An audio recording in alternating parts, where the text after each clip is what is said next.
I began preaching when I was probably around high school, started preaching for a small congregation out in the country, off and on. In 1974, September of 74, I began to preach full-time for the first time. So as you can see, I've been preaching nearly 30 years. And yet, in 1989, after 15 years of preaching, I found that my problems,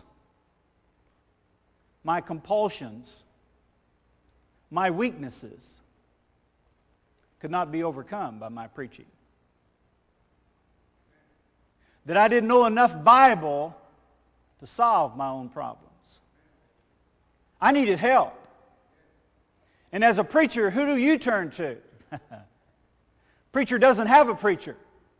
No, we didn't have any elders there at that little congregation. Where do I go to get some help? I need some help. I'm supposed to get up here and deliver a sermon and help all of these people. I can't even fix my own marriage. I can't even fix my own life. I can't even deal with my own problems. And I'm supposed to help somebody? Who's going to help me?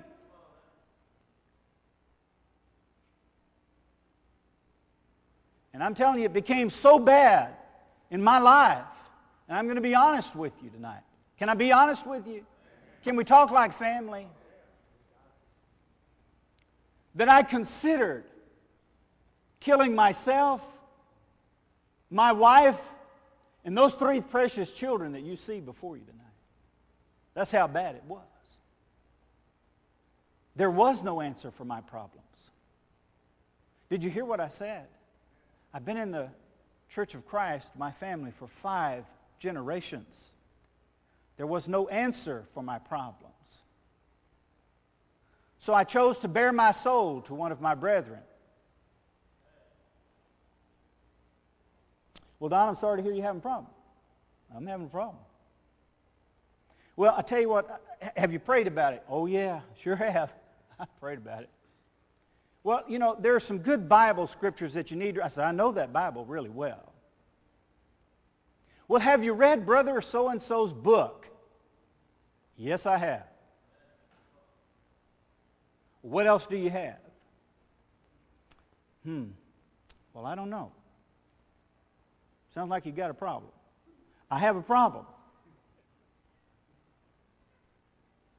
Eventually, it became so bad that I was forced to turn to the Lord.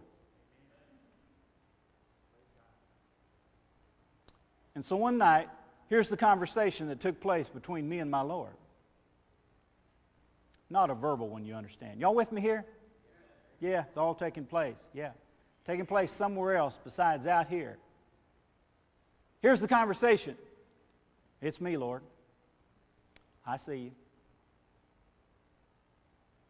You know me. I know you. So you believe I'm here, he said. Yeah, I believe you're real. Now I ask you, do you believe that I'm real? Yes, Lord, I believe. Do you believe I'm real because your father believed that I was real? Do you believe I'm real because your grandfather believed that I'm real? No, Lord. I believe you're real because I believe you are real.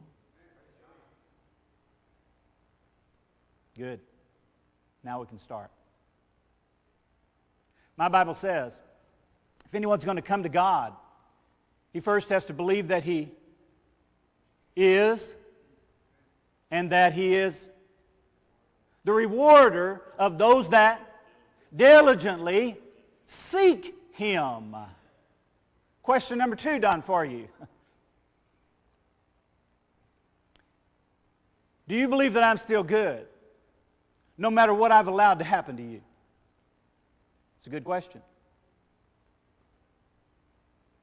Do you believe that I'm still good? I don't know, Lord. I'm thinking about it. Give me a little bit of time here. I'm having to think about it a little bit. I don't know, Lord. I've really got a problem with what you've allowed to happen to me in this family. Yeah, I know you do. That's why I'm asking you. Do you still believe that I'm good? regardless of what I allow to happen to you in this life, do you still believe I'm good? Well, that one took me a while. But eventually I said, yes, Lord, I do. I still believe you're good. Good. We can move on from here, he says. This was the real tough one. You thought those two were bad. Here's the real good one. And this one came after a while. Am I enough? Well, what do you mean by that, Lord? Well, I'm asking you, am I enough? Are you enough? Yeah.